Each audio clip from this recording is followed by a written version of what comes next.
네, 오늘도 우리 하나님의 가족들이 또 함께 모여서 예배하게 되었습니다. 우리 천호자우로 축복하면서 인사하도록 하겠습니다. 축복합니다. 잘 나오셨습니다. 은혜 받으십시다. 네, 복을 받으시려면은요, 네, 오늘도 우리 예배가 복된 예배가 된 줄로 믿습니다. 최초의 문서 선지자였던 아모스, 최소한의 사람에 대한 존중이 사라진 열방의 서너 가지 죄, 또 남왕국 유다와 북왕국 이스라엘의 언약적 책임에 대한 불순종, 그리고 하나님에 대한 배신으로 하나님의 재앙과 저주, 심판 앞에 놓였다라는 것을 우리가 살펴보았습니다.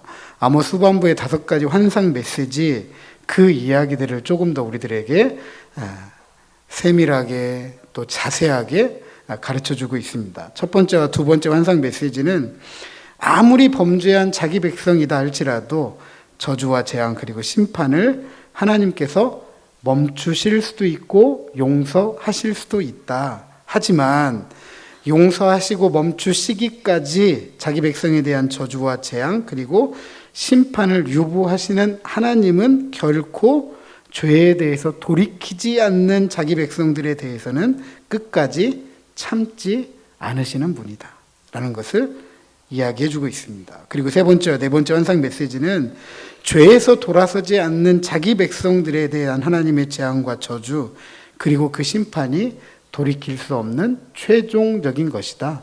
총체적인 것이다.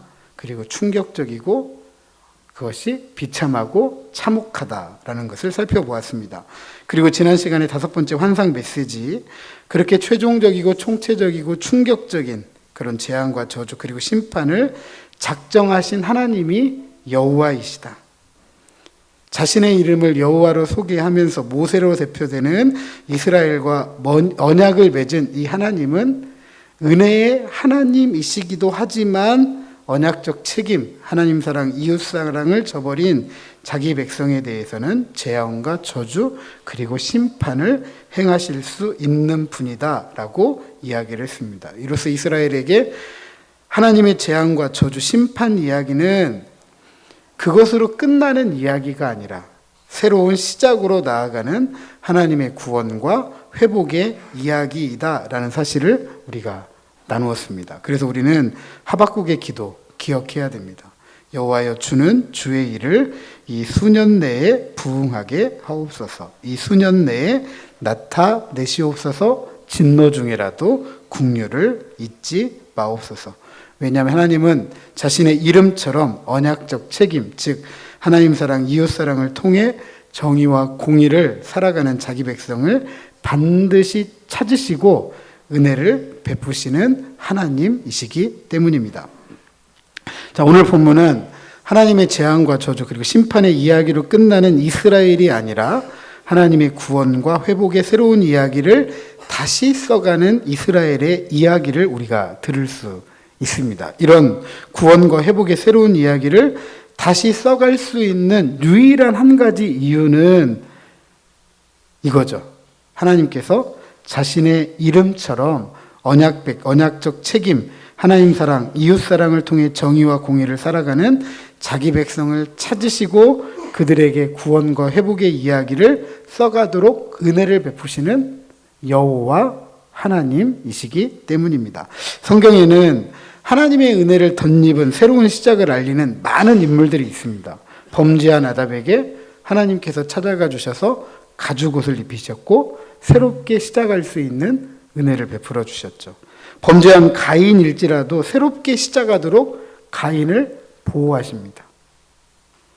또 죄가 관영한 세상을 물로 심판하시고 새로운 삶을 시작하도록 노아의 가족들을 지켜주셨습니다. 그리고 죄 가운데 있는 인류를 위해 자신의 아들 예수님을 십자가에 죽게 하심으로써 주님을 찾는 이들이 새로운 삶을 살아가도록 은혜의 길을 또한 열어주셨습니다. 오늘 본문도 이 은혜의 길을 열어주신 하나님을 나 1인칭으로 소개하면서 하나님이 주체가 되어 말씀을 하시고 하나님이 주체가 되어서 일하시는 이야기로 기록되어 있습니다. 크게 2가지 이야기해주고 있는데요. 하나는 무너진 다윗의 장막을 다시 세우시겠다. 다른 하나는 포로로 잡혀갔던 이스라엘 백성들을 회복시키겠다라는 것입니다. 먼저 무너진 다윗의 장막을 일으키시겠다라고 하였습니다. 어떻게 일으키느냐? 이어서 잘 서술되어져 있습니다. 틈을 막겠다. 허물어진 것을 일으키겠다. 궁극적으로 옛적과 같이 세우겠다. 즉 르호보암으로 나누어진 이스라엘의 통일 왕국을 다윗과 솔로몬의 시대처럼 회복시키겠다. 그리고 에돔의 남은 자, 그리고 내 이름으로 일컫는 만국을 기업으로 얻게 하겠다라고 하였습니다. 장막은 이스라엘이 광야 생활을 하면서 초막을 짓도록 했는데 이 초막과 동일한 단어입니다. 다윗성과는 좀 거리가 있는 표현이죠. 아무리 그렇다 할지라도 다윗의 장막, 다윗의 초막이라는 말만 들어도 이 아모스 시대를 살았던 사람들에게는 옛 향수를 자극하기에는 충분합니다. 다윗은 이스라엘의 통일 왕국 시대를 열었던 왕이고 이스라엘을 국제사회에서 빼놓을 수 없는 일원으로 위치에 올려놓았을 뿐만 아니라 다윗을 이은 솔로몬은 이스라엘을 가장 영화롭게 했던 왕입니다. 그래서 이스라엘 사이에서 다윗과 솔로몬은 다시 그 세상을 한 번 더 살아보고 싶은 세상, 이렇게 여겨졌던 그런 인물들입니다. 오죽하면 오늘날에도 이스라엘의 국기는 이 삼각형과 역삼각형이 함께 묶여져 있는 다윗의 별로 되어져 있거든요. 다윗의 별을 이렇게 국기로 쓴다는 것은 다윗의 통치가 다시 이루어지기를 바라는 이스라엘 사람들의 마음이 담겨 있을 정도로 다윗은 그렇게 이스라엘 역사 속에서 중요합니다.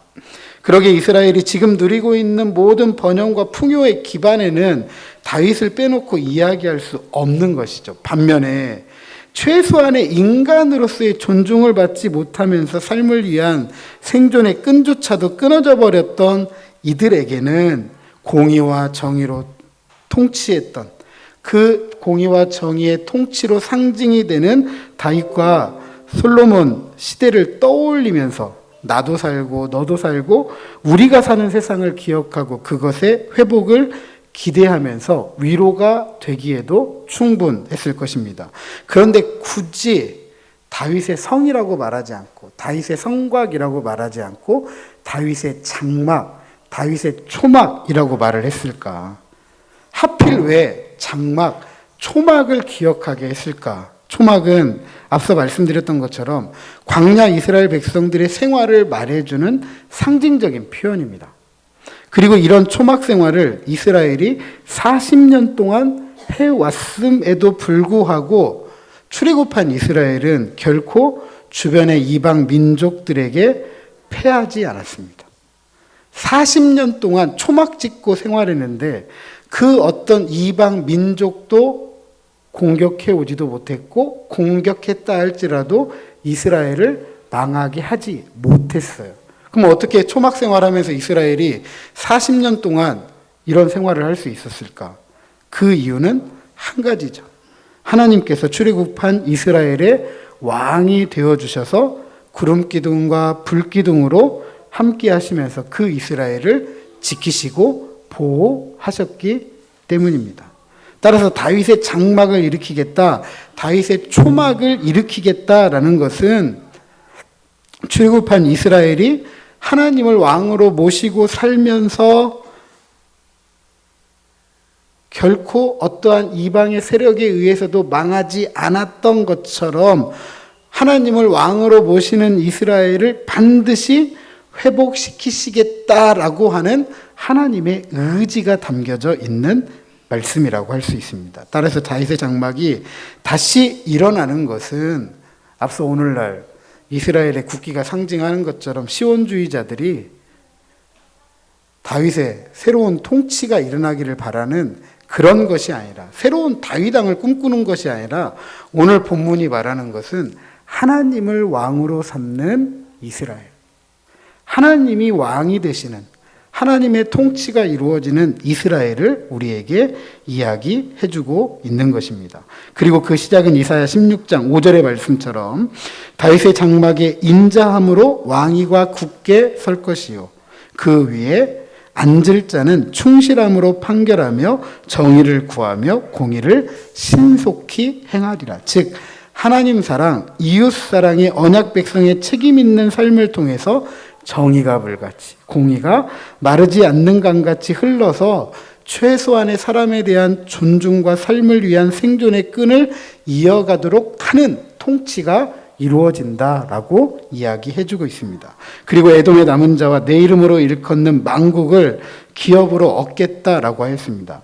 내 이름으로 일컫는다라는 것은 하나님의 소유가 되었다, 하나님께 속했다라는 것을 의미합니다. 무너진 다윗의 장막을 일으키는데 에돔의 남은 자들이 포함된다라는 것은 상당히 의외입니다.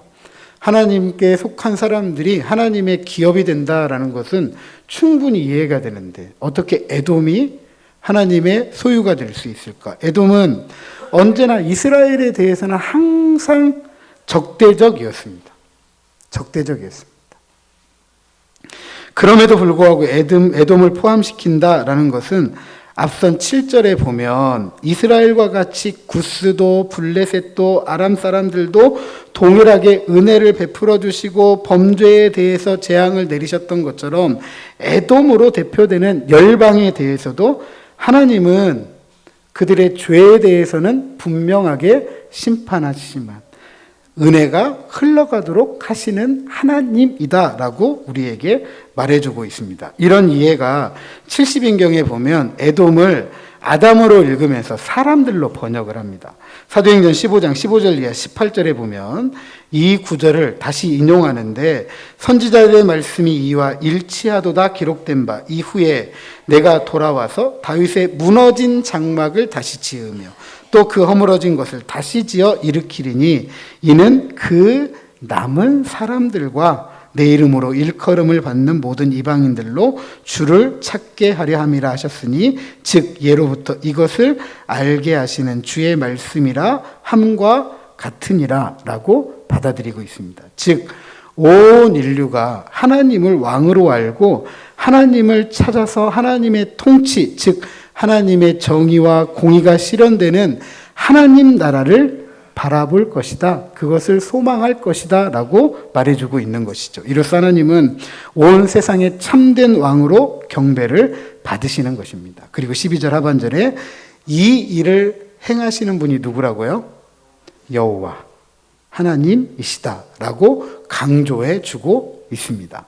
자, 다른 하나는 이스라엘을 회복시키신다라는 것입니다. 성경은 이스라엘의 회복과 그들이 사는 땅의 회복을 함께 이야기를 합니다. 왜냐하면 굶주림이 일상이었던 고대 근동에서는 가장 중요한 문제가 먹고 사는 문제예요. 충분히 먹고 충분히 살 수 있는 환경이 회복돼야 되는데 그 환경의 회복이 어떤 회복이냐 하면 땅에 대한 회복이고 그 땅에 대한 회복은 사람에 대한 회복이에요. 이것은 창세기가 얘기해 주는 것이기도 하죠. 아담과 하와가 범죄를 하고 타락하고 나니까 뭐가 저주를 받죠? 뭐가 저주를 받죠? 땅이 저주를 받잖아요. 땅이. 항상 성경에 보면 사람의 회복은 땅의 회복과 연결이 되어져 있습니다. 오늘날에도 국민의 삶의 회복을 어디에 맞추느냐? 다양한 것에 맞출 수 있지만 가장 큰 관점이 어떤 관점이죠? 국민의 삶이 잘 산다. 이걸 말할 때 항상 어디에 맞춰져 있죠? 경제에 맞춰져 있잖아요. 경제가 뭐죠? 먹고 사는 문제죠. 다른 거 아무리 잘해도 먹고 사는 문제가 해결되지 않으면 잘했다 못했다? 못했다라고 이야기를 합니다. 그만큼 먹고 사는 문제는 중요했다. 이것은 아모스 시대의 이스라엘에게도 마찬가지입니다.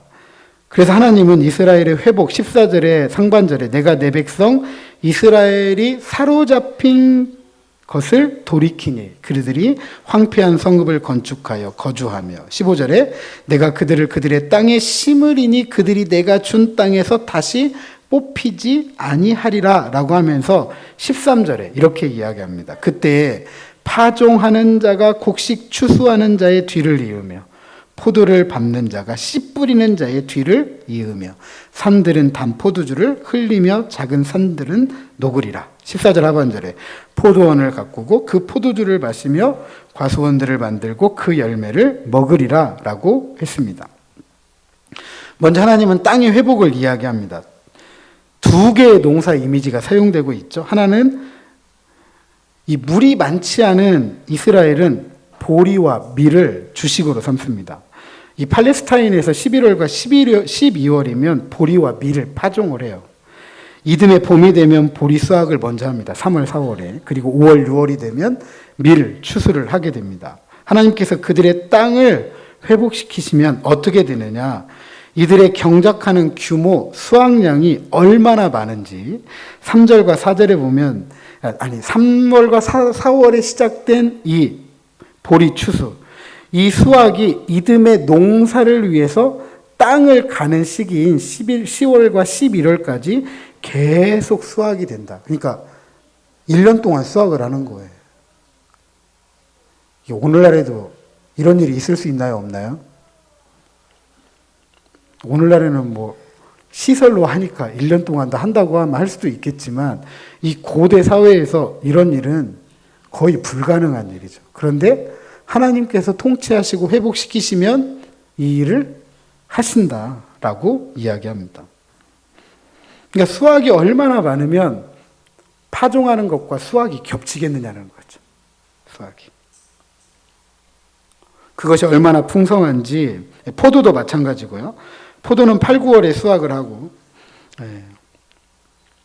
그것도 역시 이 파종 시기와 겹친다. 근데 그 양이 얼마나 풍성한지 포도즙이 땅에 흘러서 작은 산들을 녹인다.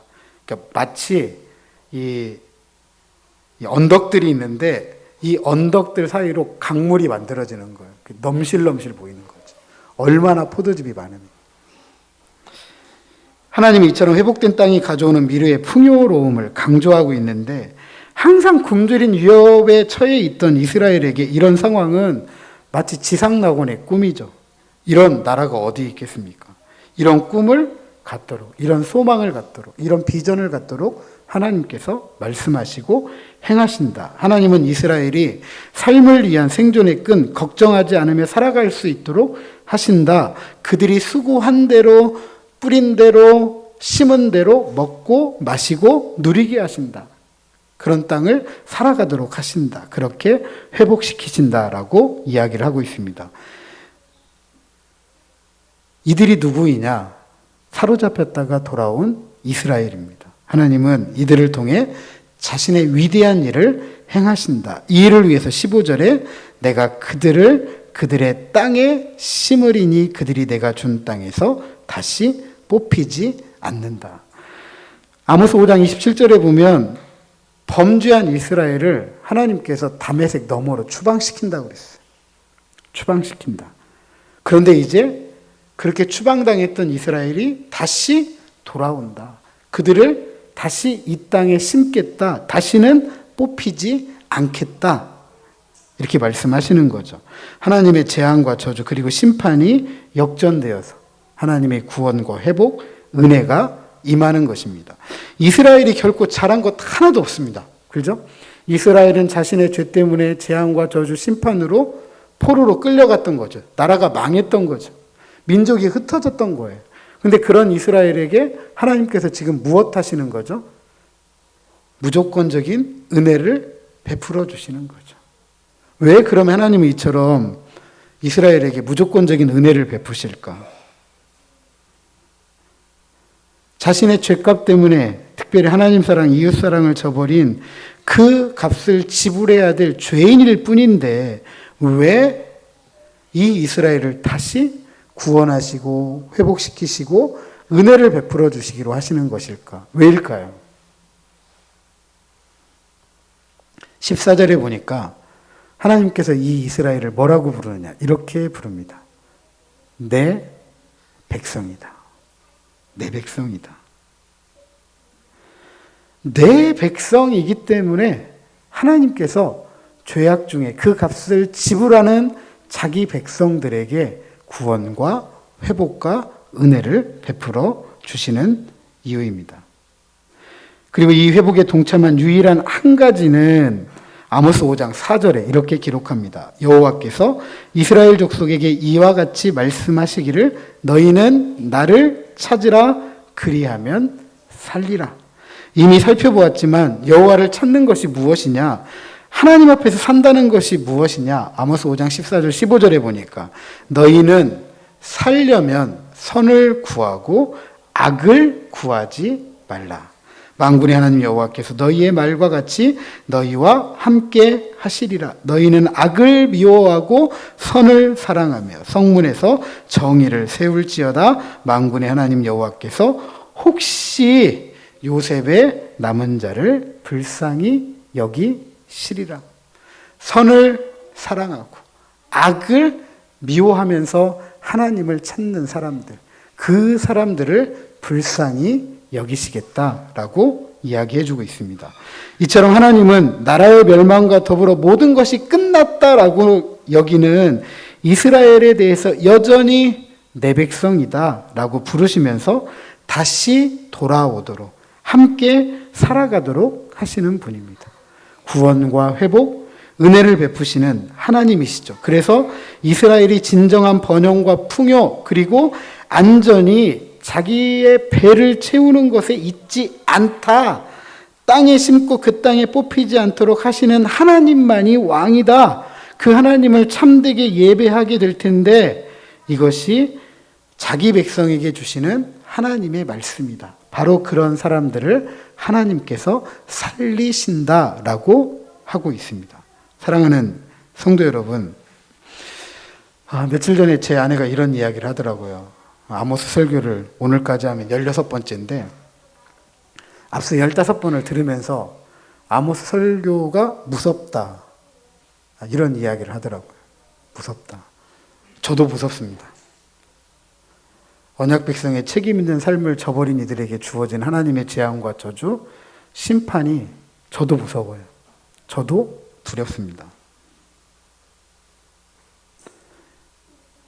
언약 백성의 책임 있는 삶을 저버린 하나님의 백성에 대해서, 자기 백성에 대해서 하나님께서 참지 않으시기 때문이죠. 하지만 이런 하나님은 자신의 언약의 근거에서 언제든지 자신을 찾는 자기 백성을 불쌍히 여기시는 분, 구원과 회복과 은혜가 넘치도록 베푸시는 분이다라는 사실도 우리는 기억해야 됩니다. 아모스의 메시지는 분명합니다. 그토록 최종적으로, 총체적으로, 충격적으로 비참하고 참혹한 재앙과 저주 그리고 심판을 말씀하신 이유는 한 가지예요. 저를 한번 따라서 하십니다. 여호와를 찾으라. 그리하면 살리라. 한 번 더 하시죠. 여호와를 찾으라. 그리하면 살리라. 우리가 하나님께서 찾는 남은 자라고 한다면 우리는 하나님을 찾는 하나님의 백성이어야 합니다. 악은 미워하고 선은 사랑해야 합니다. 정의와 공의를 순수으로 바꾸어버린 세상에서 정의와 공의를 구하며 물같이 마르지 않는 강같이 흘러가게 해야 됩니다.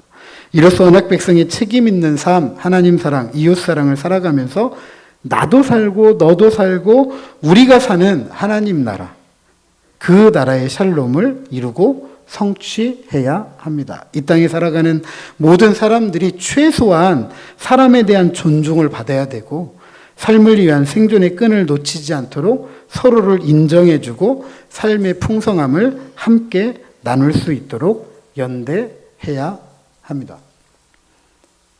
어제 미술 전시회를 좀 다녀왔습니다. 에바 알머슨인가요? 엘머슨인가요? 맞죠? 에바 엘머슨. 우리나라의 이 그림으로 소개된 책도 있는데 많은 그림들을 보았습니다. 많은 특징들이 있었고 공통적인 특징도 있었는데 저는 딱 하나의 눈이 들어오더라고요. 사진을 찍어 왔으면 제가 그 사진을 좀 보여드렸으면 좋겠는데 전시물이라 사진은 찍을 수가 없고, 코로나19를 지내면서, 그리고 코로나19가 끝나면서, 이 어떤 그런 상황들을 이분이 표현해 놓은 공간이 있었어요. 그런데 그 공간을 시작하는 첫 번째 전시물이 뭐였냐면, 드로잉이라고 하죠. 그냥 바로 그 자리에서 연필 들고 쓱 그려낸 거예요. 드로잉이라고. 한 번에 그려낸 것을 이제 드로잉이라고 하는데, 연필로 그린 딱 드로잉 하나가 눈에 들어오더라고요. 그건 뭐냐면 손과 손을 맞잡고 있는 거였어요. 손과 손을 맞잡고 있는 것. 거기에 이분의 모든 것이 들어있지 않나 그런 생각을 하게 되었습니다. 우리 안에 작은 사랑이 서로가 모일 때, 이렇게 연대할 때 내가 사는 것이고 네가 사는 것이고 우리가 사는 것이다. 저는 그런 메시지를 거기서 좀 읽었습니다. 아모스를 시작한 이유가 그거잖아요.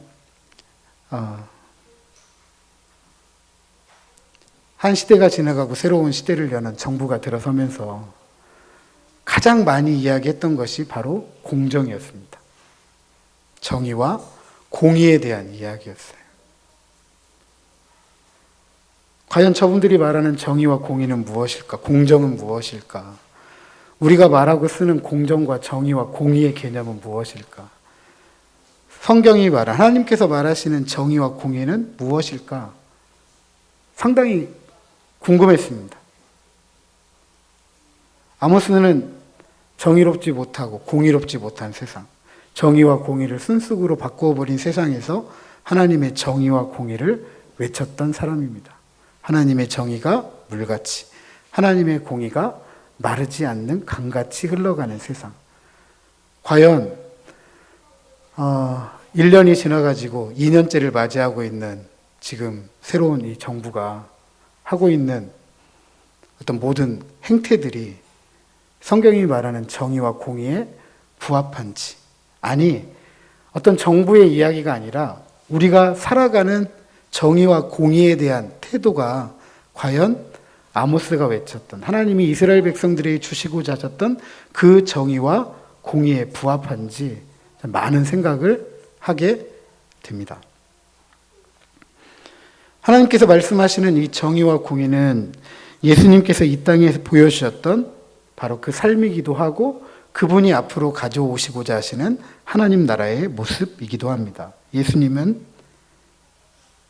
예수님의 친구들을 죄인으로 삼았습니다. 예수님은 자신의 친구를 병자로 삼았습니다. 예수님은 자신의 친구들을 가난한 자, 힘없는 자, 연약한 자, 그들을 자신의 친구로 삼고 함께 어울리고 함께 먹고 마셨습니다. 예수님은 그들을 인정해 주었고 서로의 삶의 풍성함을 위해 오병이어와 같이 자기 것을 아낌없이 내어놓는 이들을 통해서 생존의 풍성함을, 생존의 끈을 이어갈 수 있도록 하셨습니다. 또한 이런 삶을 초대교회가 이어받았습니다. 사도행전 4장과 2장에 보면 믿는 무리가 한 마음과 한 뜻이 되어서 모든 물건을 서로 통용하고 자기 재물을 조금이라도 자기 것이라 하는 이가 하나도 없더라. 사도들이 큰 권능으로 주 예수의 부활을 증언하니 우리가 큰 은혜를 받아 그 중에 가난한 사람이 없으니 이는 밭과 집 있는 자는 팔아 그 판 것의 값을 가져다가 사도들의 발 앞에 두매 그들이 각 사람의 필요를 따라 나누어 주었다라고 하였습니다. 자기 배를 채우기 위해서 전세 사기, 요즘에는 월세 사기도 있다고 그러더라고요. 뭐 몇백 채가 있는지를 알 수가 없지만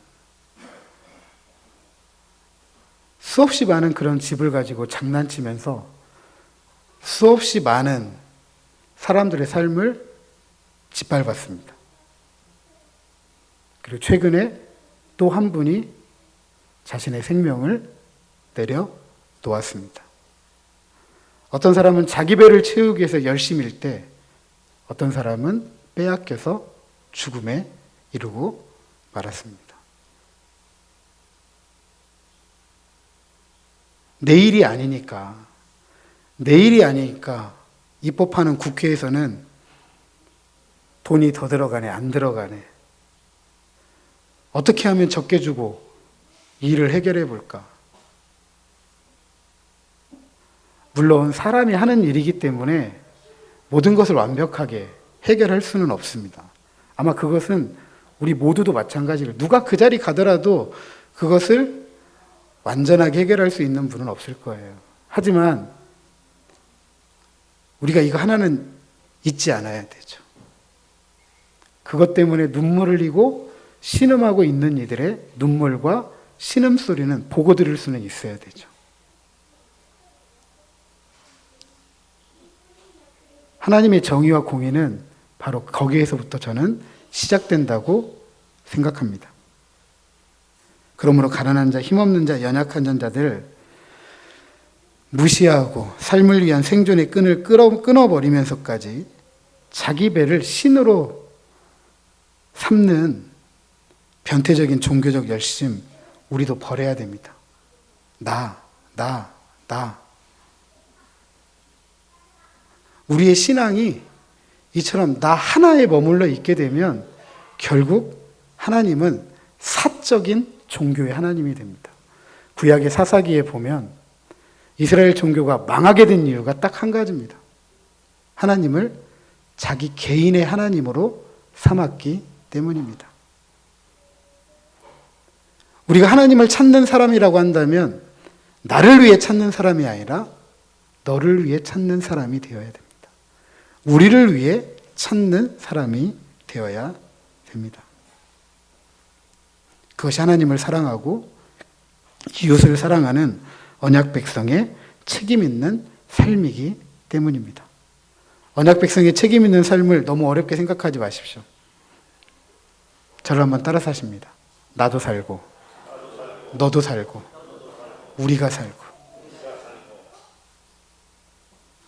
나도 살고, 너도 살고, 우리가 살 수 있도록 하나님께서 이 세상을 만드셨지, 나 혼자 살아가도록 만드신 분은 아니다라는 사실입니다.